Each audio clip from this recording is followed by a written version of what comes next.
신약성경 에베소서 5장 8절로 14절 말씀, 에베소서 5장 8절로 14절 말씀, 신약성경 315페이지.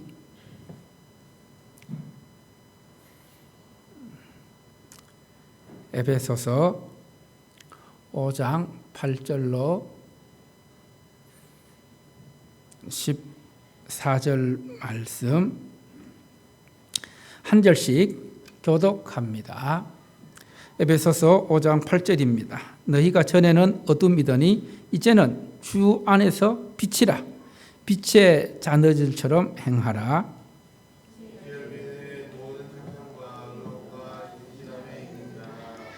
주를 기쁘시게 할 것이 무엇인가 시험하여 보라.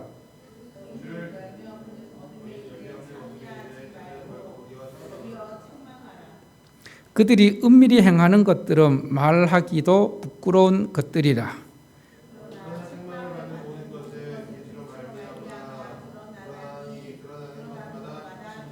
합독합니다. 그러므로 이르시기를 잠자는 자여 깨어서 죽은 자들 가운데서 일어나라.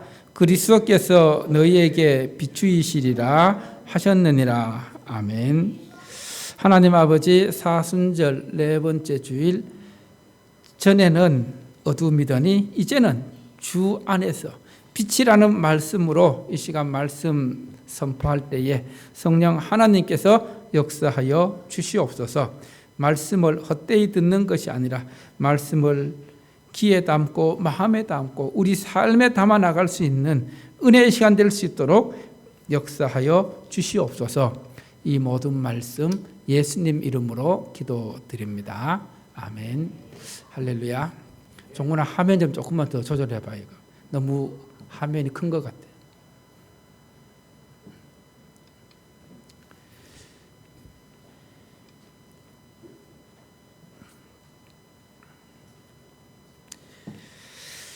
우리는 주님의 고난을 깊이 묵상하며 또 부활의 영광을 예비하는 사순절 네 번째 주일을 보내고 있습니다.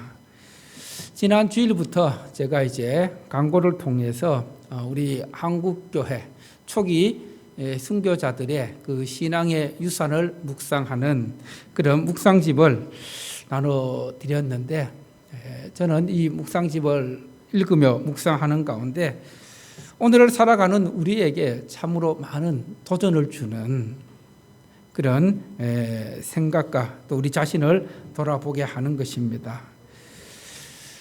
첫째 날에 보면은 우리나라에 들어와서 제일 처음 순교한 토마스 선교사에 대해서 그렇게 소개를 하고 있는데, 이 토마스 선교사님은 정말 이 땅에 와서 그렇게 많은 활동을 하지 못했습니다. 들어오는 즉시 그의 성경 몇 권 전해주고는 순교를 당했습니다. 그럼에도 불구하고 그 선교사님의 삶을 통해서 따라합시다. 우리는 결과를 보지 못해도 순종할 수 있는가? 여러분, 한번 여러분이 신앙생활 하면서 결과를 보지 못해도 뭐 할 수 있어야 돼요? 순종. 이 토마스 선교사님은 그 결과를 보지 못했지만 결국은 믿음으로 순종해서 또 믿음의 씨앗을, 복음의 씨앗을 뿌렸습니다. 그리고 또 둘째 날에는 이수정 선생님, 정말 초기에 성경 번역에 힘을 썼던, 한글로 성경 번역에 힘을 썼던 그런 삶을 살아갔는데, 그 삶을 통해서 우리 신앙의 기준이, 우리 신앙은, 우리의 믿음은 어떻게, 어디 위에 세워져야 하는가? 여러분, 우리 신앙의 기준이 무엇이 되어야 하겠습니까? 우리 신앙은 어디에 세워져야 되겠습니까? 바로 그것은 하나님의 말씀 위에 세워지는 신앙이 하나님이 기뻐하시고 하나님이 원하시는 신앙임을 가르쳐 주고 있습니다. 그리고 세 번째 날 박연세 목사님 그 삶을 통해서는 하나님을 믿는다는 것은 결국 삶의 가장 중요한 자리에서 하나님 편에 서는 것임을 가르쳐 주고 있습니다. 따라합시다. 하나님을 믿는다는 것은 삶의 가장 중요한 순간에 하나님 편에 서는 것이다. 여러분은 누구 편에 서 있습니까? 여러분의 삶의 가장 중요한 순간에 누구 편에 서는 게 참된 신앙입니까? 하나님 편에 서는 것이 참된 신앙임을 가르쳐 주고 있습니다. 그리고 또 넷째 날, 이 신사참배에 정말 반대했던 박간준 장로님을 통해서는 우리는 믿음을 편한 신념으로 생각하고 있는가? 아니면 우리의 그냥 취미생활을 하고 있는가? 아니면 우리의 신앙을, 믿음을 내 삶을 내어놓는 사명으로 생각하고 있는가? 여러분에게 있어서 믿음은 무엇입니까? 정말 내 삶의 모든 것을 내놓아도 할 만큼 가치가 있고 중요한 신념입니까? 아니면은 내가 편할 때 믿고 그리고 또 내 마음대로 이렇게 조절할 수 있는 그런 취미생활, 종교생활로서의 그런 신앙입니까? 그리고 또 다섯째 날은 신앙은 세상 사람들에게 인정받지 못해도 또 세상 사람들에게 박수받지 못해도 하나님 앞에서 끝까지 지켜내면은 그 신앙은 헛되지 않는 것임을 가르쳐 주고 있습니다. 한번 따라해 볼까요? 하나님 앞에서 끝까지 지켜내는 신앙은 헛되지 않는다.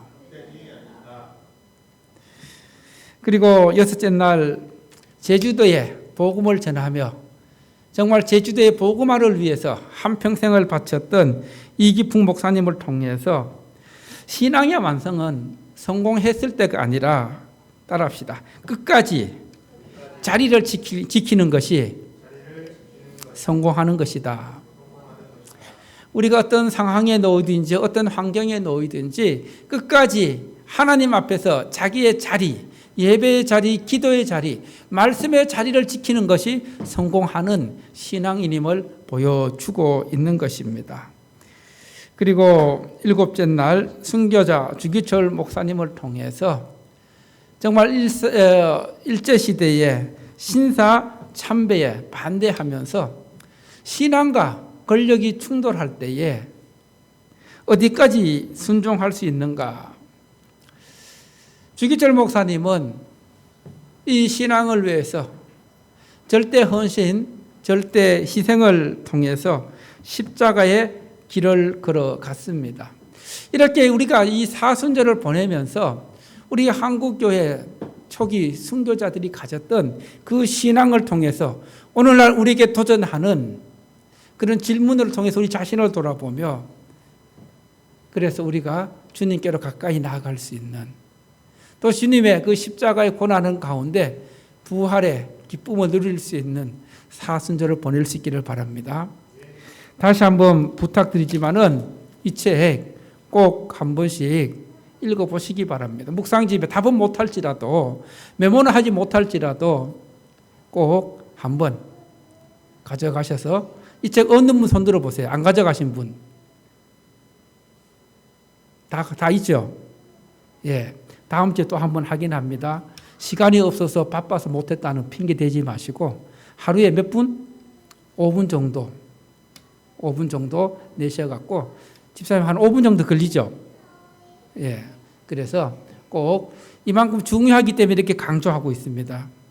다음 주에도 안 하면은 또 계속 할 겁니다. 그래서 여러분들이 꼭 이 사순절 그 묵상집을 통해서 여러분의 신앙을 다시 한번 이 제가 설교로 다 할 수 없는 부분들을 여기서 또 채워줄 수 있고 해줄 수 있기 때문에 부탁을 드리는 것입니다. 오늘 우리가 사순절 네 번째 주일에 에베소서 5장 8절로 14절 말씀을 통해서 전에는 어둠, 이제는 빛 안에서 이라는 제목으로 말씀을 전하게 됩니다. 우리 마음에는 각자 세상을 바라보는 창이 있습니다. 틀이 있습니다. 그것을 영어로는 프레임이라 부릅니다. 똑같은 풍경을 보더라도 한번 생각해 보세요. 똑같은 풍경을 보더라도 유리창을 통해서 볼 때에 유리창에 먼지가 끼어 있고 뿌옇게 있으면은 세상은 어떻게 보입니까? 뿌옇게 보입니다. 아무리 세상이 아름답고 아무리 세상이 좋아 보여도 내가 보는 그 창에 먼지가 뿌옇게 끼어 있으면은 그 창틀 때문에 세상이 어떻게 보인다고요? 뿌옇게 보인다는 것입니다. 뇌과학에서는 이렇게 설명을 하고 있습니다. 우리의 뇌가 세상을 있는 그대로 보는 것이 아니라 우리가 가진 경험, 문화, 상처, 기억이라는 그 창틀 때문에 세상을 왜곡해 볼 수 있다는 것입니다. 즉 내가 보는 세상이 다가 아니라는 겁니다. 내가 가진 경험이라든가 문화라든가 상처 때문에 그 세상이 있는 그대로가 아니라 내 쪽에서 왜곡된 세상을 볼 수 있다는 것이죠. 예를 들어볼까요? 사람마다 똑같은 환경에 처하더라도 생각하는 것들이 다 틀립니다.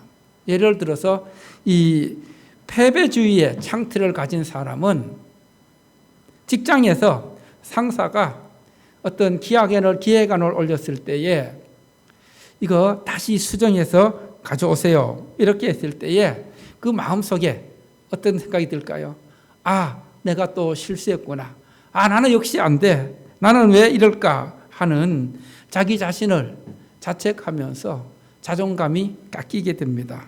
그러나 긍정적이고 성장의 창틀을 가진 사람은 어떻게 생각할까요?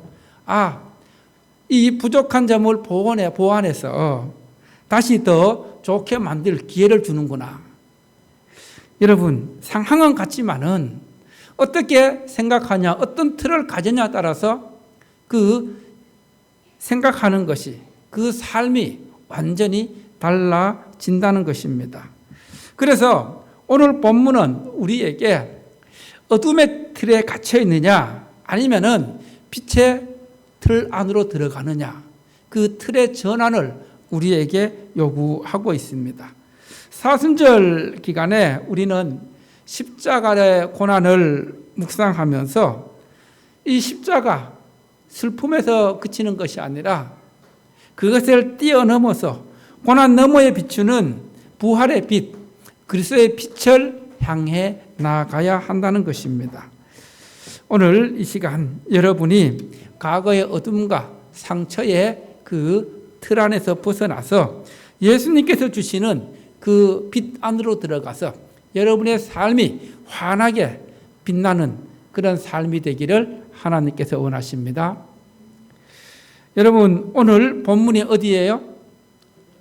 에베소서입니다. 에베소서는 어디에 보낸 편지일까요? 에베소에 보낸 편지입니다.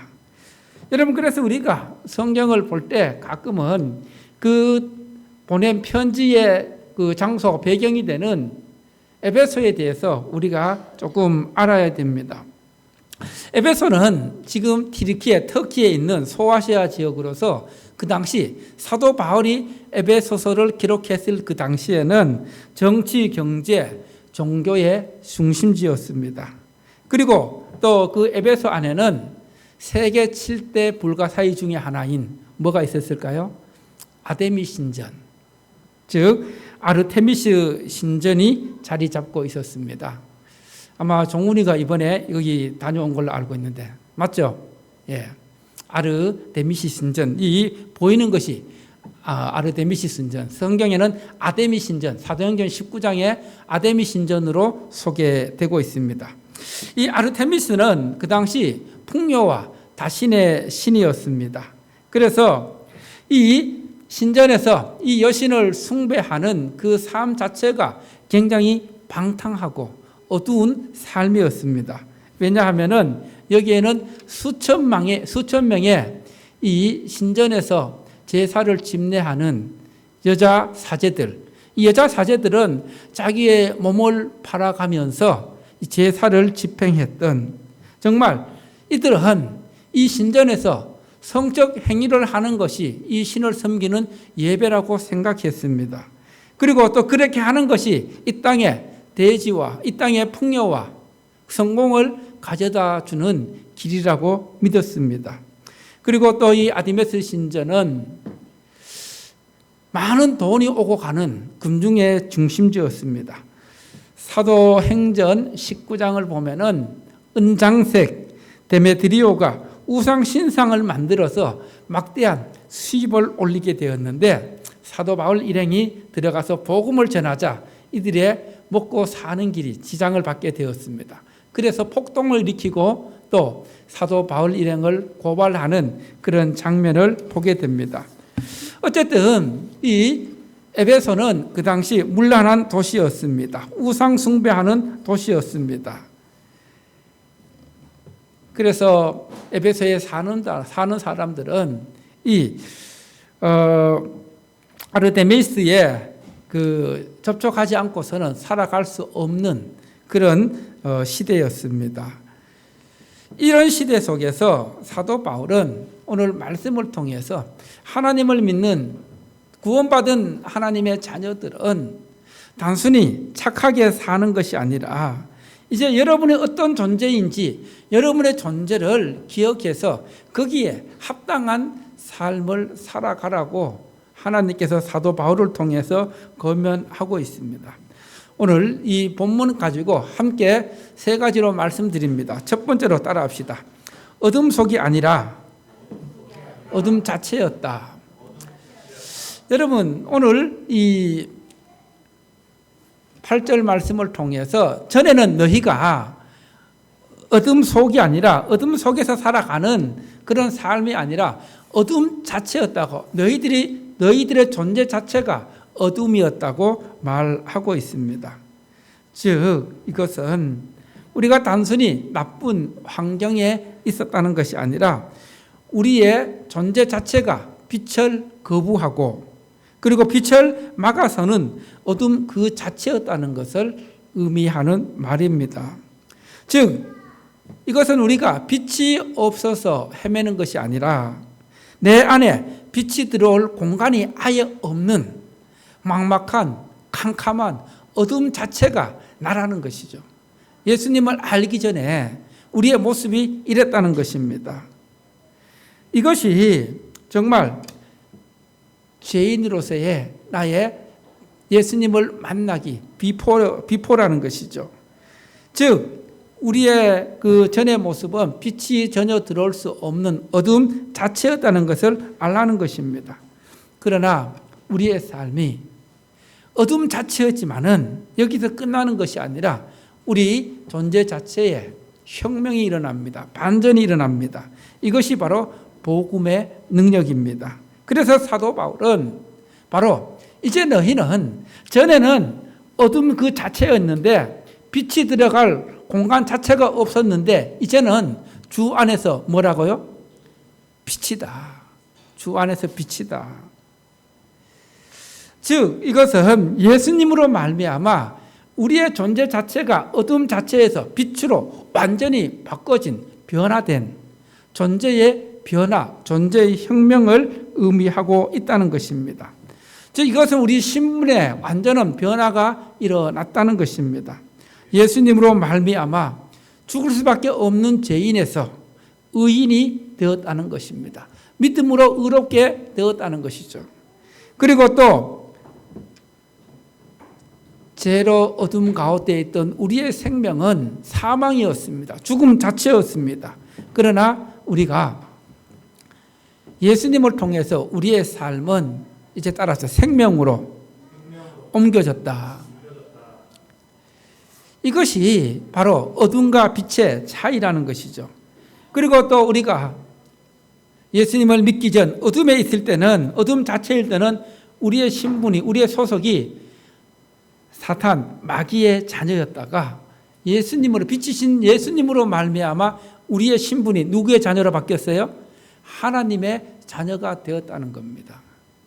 이것이 정말 놀라운 신분의 변화가 일어났다는 것을 기억하라는 것이죠. 그래서 칼빈은 이것을 이렇게 설명합니다. 그리스도 밖에서 인간은 단순히 눈먼 상태가 아니라 어둠 그 자체다. 오직 그리스도와의 연합만이 우리를 빛의 실체로 이끌어간다, 인도해 준다고 그렇게 말하고 있습니다. 여러분, 지금 여러분이 생각해야 될 것은 내 과거가 어떠했는지 그것이 중요하지 않다는 겁니다. 얼마나 깊은 어둠 속에 있었느냐 그것이 중요하지 않다는 겁니다. 중요한 것은 따라합시다. 나는 이제 주 안에서 빛이다. 여러분, 빛은 어둠을 어떻게 해요?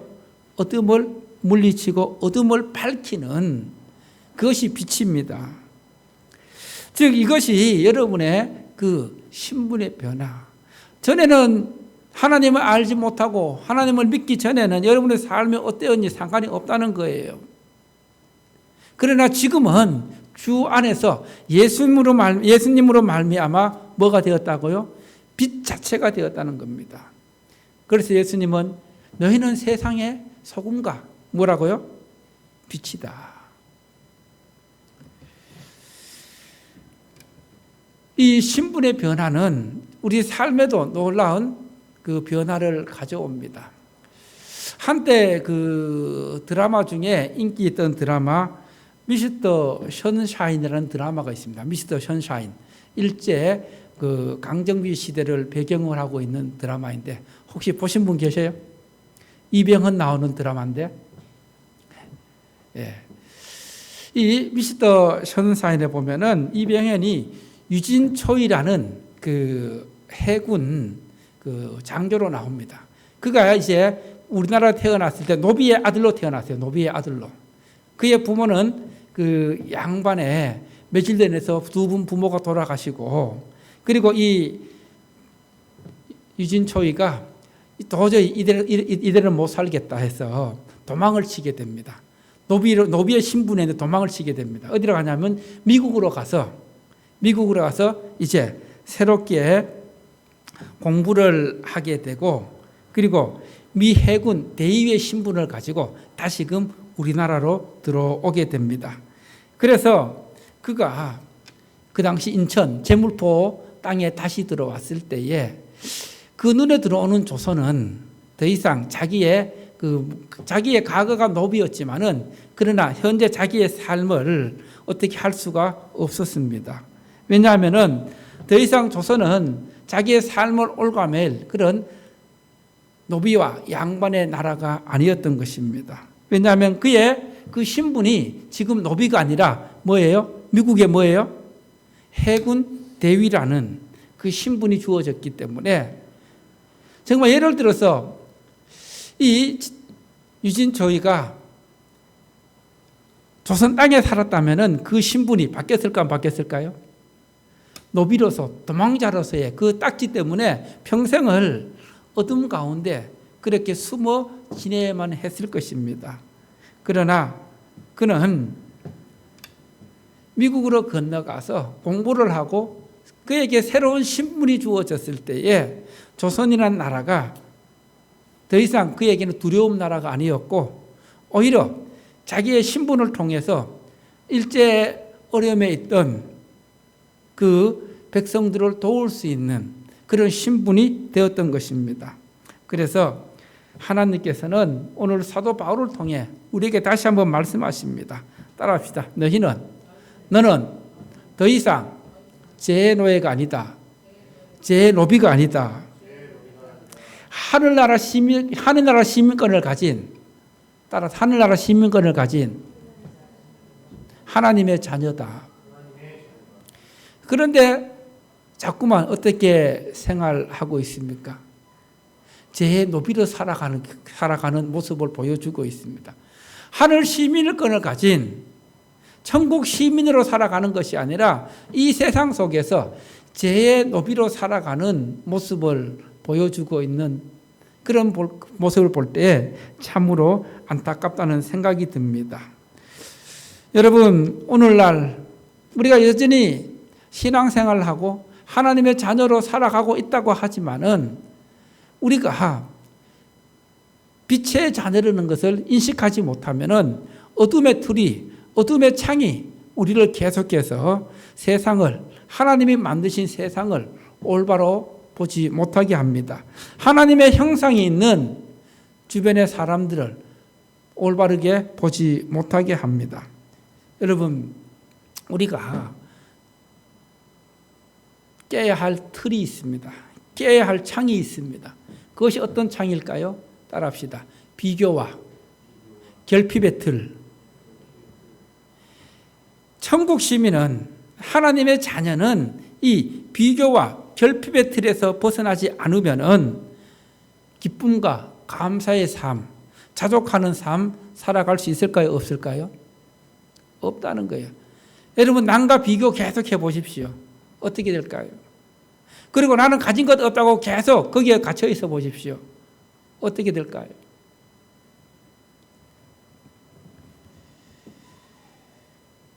기억하십시오.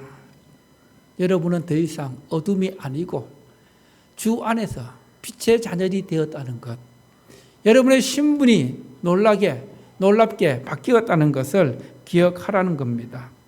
그래서 두 번째로 따라합시다. 빛의 열매를 맺으라. 빛의 열매를 맺으라. 우리 존재가 바뀌었다면은 우리의 삶은 어떤 삶이 되어야 합니까? 바로 빛의 자녀라면은, 빛이라면은 당연히 우리 삶 속에서 빛의 열매를 맺어야 된다는 것입니다. 자, 9절 말씀 함께 봅니다. 9절 말씀 시작. 빛의 열매는 모든 착함과 의로움과 진실함에 있느니라. 여기서 착함은 단순히 도덕적인, 세상적인 도덕적인 기준이 아니라는 거예요. 즉 여기서 착함은 타인을 향한 현실적인 선의와 자비, 그리고 또 이타적이고 희생을 각오한 사랑이 바로 착함입니다. 즉 하나님의 마음을 닮아서 주변에 어려운 사람들을 보면은 그냥 지나치는 것이 아니라, 무관심한 것이 아니라 선을 베푸는 성품으로, 또 그것이 삶으로, 행동으로 나타나는 것이 바로 빛의 열매 중에 착함이라는 것입니다. 그 다음에 의로움은 관계적 올바름과 공정함에서 나오는데, 즉 하나님과 사람 사이에서 관계가 올바르면은 거기서 나오는 열매가 바로 공의와 정의를 실현하는 열매라는 것입니다. 이기심 없이 바르게 살아가며 불의와 타협하지 않는 그런 삶의 자세입니다.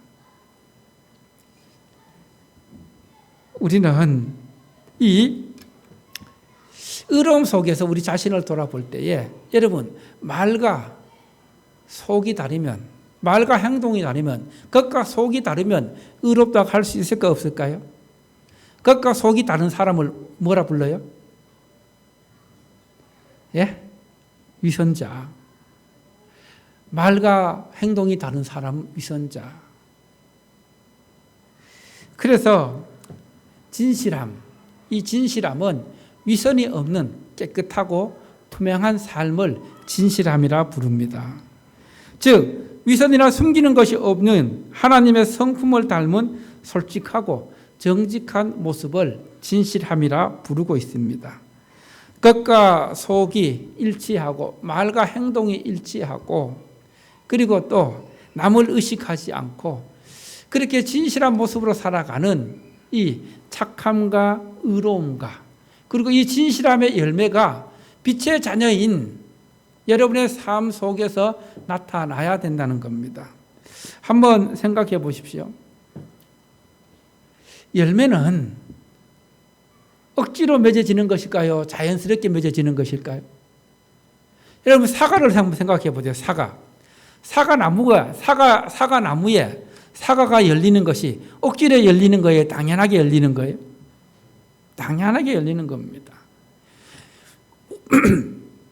우리가 빛의 나무라면, 빛의 자녀라면은 우리 삶 속에 빛의 열매가 열리는 것은 당연하다는 것입니다.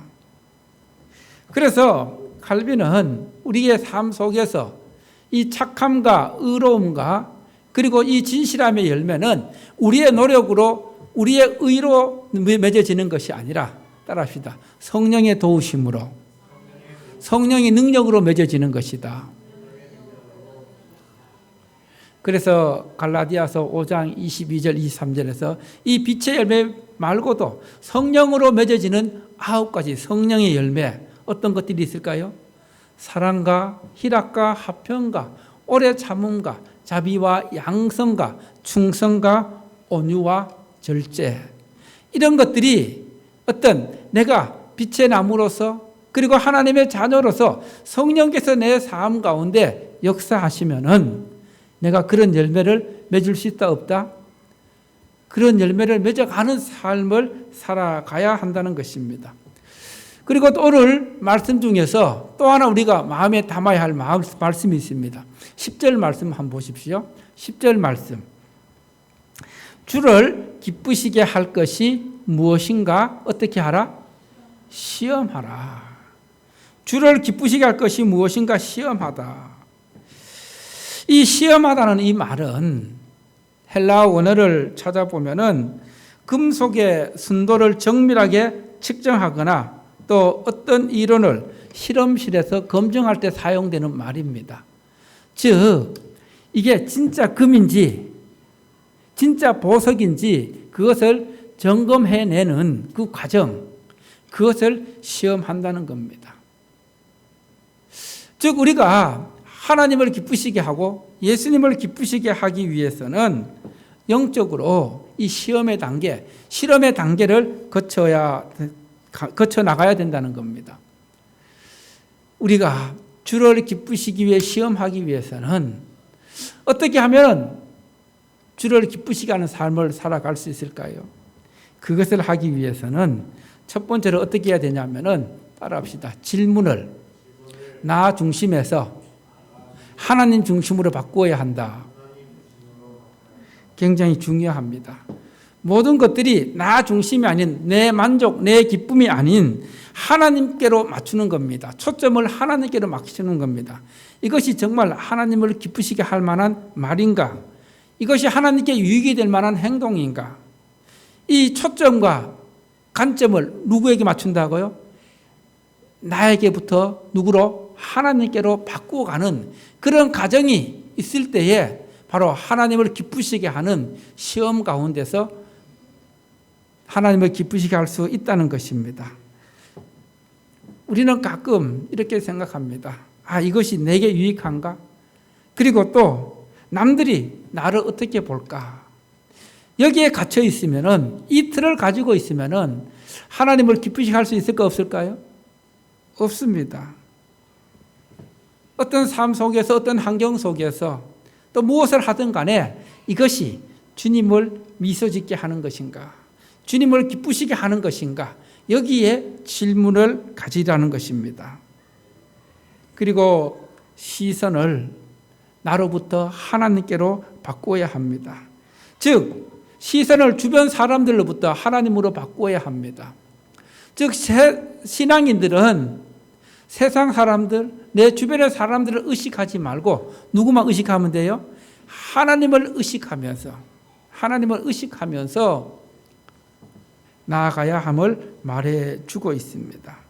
내가 무엇을 하든 간에 싱크대에서 설거지를 하거나 청소를 하거나 또 직장에서 업무를 보거나 이 모든 과정 속에서 이것이 정말 이 내 모습을 보면서 하나님이 기뻐하실까? 이것을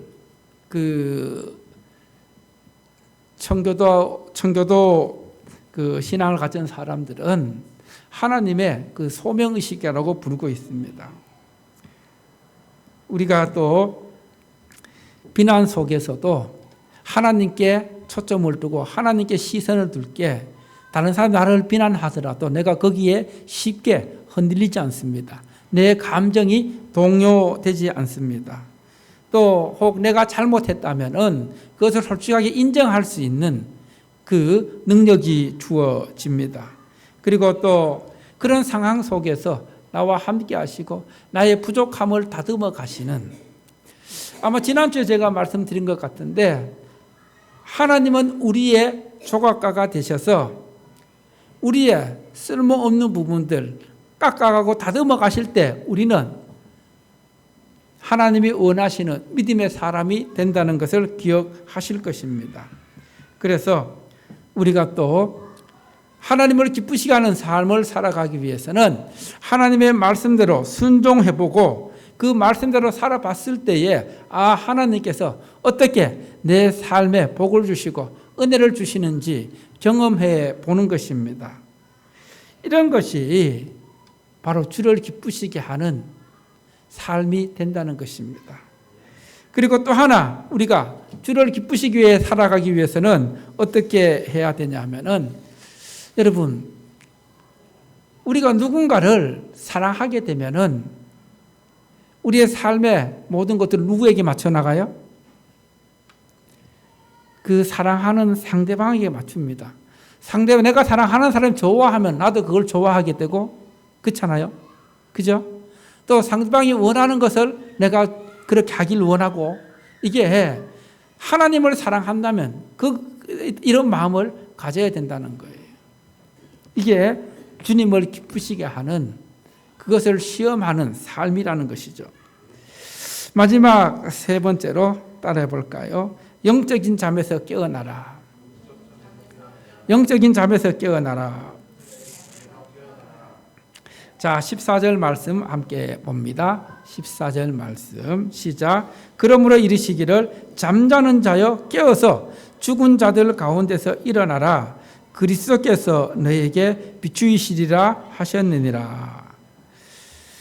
에베소 사람들은 당시 아까 말씀드렸던 아르테미스 그 여신, 그 신을 섬기는 가운데 아마 에베소의 모든 사람들이 그 여신을 섬기는 것이 그렇게 나쁜 일인지도 모르고, 삶이 그러니까, 문화가 그러니까 그렇게 살아갔습니다.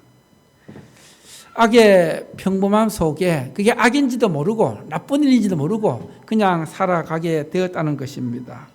그래서 남들도 다 하는데, 이것이 세상의 모습인데, 이게 살아가는 관행인데, 이렇게 이것이 시대의 흐름인데 하고 그렇게 자연스럽게 살아갔을 것입니다. 여러분, 우리 삶에서 우리를 여전히 죄 가운데 빠뜨리고, 그리고 우리를 불의 가운데로 행하게 하는 우리 생각 중에 잘못된 생각이 뭔지 아세요? 거기에서 벗어나기가 쉽지가 않은 것 같아요. 여러분, 신앙생활을 하면서 또 여러분의 삶을 살아가면 이런 말 많이 들었을 거예요. 제가 몇 번 말씀드렸을 거예요. 좋은 게 좋은 것이다. 여러분, 좋은 게 좋은 거예요? 이 말을 신앙적인 측면에서 볼 때 좋은 게 좋은 것이다. 어떻게 생각하세요?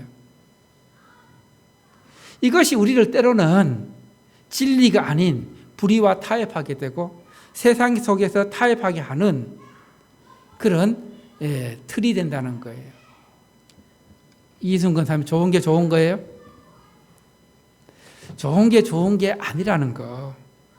사도 바울은 오늘 말씀을 통해서 이 에베소 사람들의 모습을 보면서 좋은 게 아니라는 것을 분명히 알라는 겁니다. 빛의 자녀인 우리가 해야 할 일이 무엇입니까? 빛의 자녀로서 우리가 어떻게 살아가야 합니까? 바로 그것은 영적인 잠에서 깨어나서 예수 그리스도께 비추는 빛 안에서 빛의 열매를 맺는 그런 삶을 살아가라고 말씀하고 있습니다. 그래서 우리의 삶의 기준이 내가 아니라 주님이 되어서 주님을 기쁘시게 하는 그런 삶을 살아가길 원하십니다. 여러분의 삶의 목적이, 삶의 기준이 무엇입니까? 이것들을 오늘 말씀을 통해서 한번 생각해 보시고 정리해 볼 수 있기를 바랍니다. 왜냐하면 이런 것들이 제대로 잘 되어야지 우리가 신앙생활을 바르게 할 수 있는, 그리고 또 하나님이 기뻐하시는 삶을 살아갈 수 있다는 것입니다. 우리가 빛의 자녀로 살아가기 위해서는, 하나님의 구원받은 자녀로 살아가기 위해서는 중요한 것이 있습니다. 따라서 영적인 잠에서 깨어나야 한다. 영적인 잠에서 깨어나지 않으면은 우리는 빛의 자녀로서 살아갈 수 없다는 것입니다. 세상 사람들은 모든 것을 볼 때에, 판단할 때에 외모로 판단하게 됩니다. 그리고 또 자기 눈에 보이는 대로 판단하게 됩니다. 사무엘 상에 보면은, 사무엘상 16장에 보면은 이제 사울이 타락해서 성령이 사울부터 떠나서 사울 뒤를 이을 왕을 사무엘 선지자가 뽑으러 갔을 때에, 다윗의 집에 갔을 때에 사무엘 선지자도 그랬습니다. 그 다윗의 형제들을 보면서 잘생긴 아들 보고, 아, 이 사람이 사울 왕의 뒤를 이어서 볼 사람이, 왕이 될 사람입니까? 그런데 하나님께서 어떻게 말씀하셨습니까? 나는 사람이 보는 것과 같지 아니하고, 사람은 외모로 보고 자기 눈에 보이는 대로 보지만은 나 여호와는 뭘 본다 했어요? 중심. 그 사람의 중심, 그 사람의 마음, 겉으로 드러나는 것이 아니라 그 사람의 속 중심이 어떠한 것인지를 본다는 것입니다. 그래서 하나님은 이 하나님의 중심이라는 틀로 다윗을 택해서 다윗을 왕으로 삼으셨습니다. 그리고 하나님께서는 오늘날 우리도 세상 사람들처럼 외모로 내 눈에 보이는 대로 판단하고 보는 것이 아니라 하나님의 중심으로 보기를 원하십니다. 그래야 바르게 판단할 수 있고 바르게 볼 수 있고, 그리고 또 빛 안에서 빛의 열매를 맺어가며 살아갈 수 있다고 우리에게 말씀하십니다. 이번 한 주간의 삶도 여러분이 빛 안에서, 주 안에서 빛으로, 빛의 자녀로서 주님을 기쁘시게 하는 말씀이 여러분의 기준이 되어서 살아갈 수 있는 한 주간 되기를 축원합니다. 할렐루야.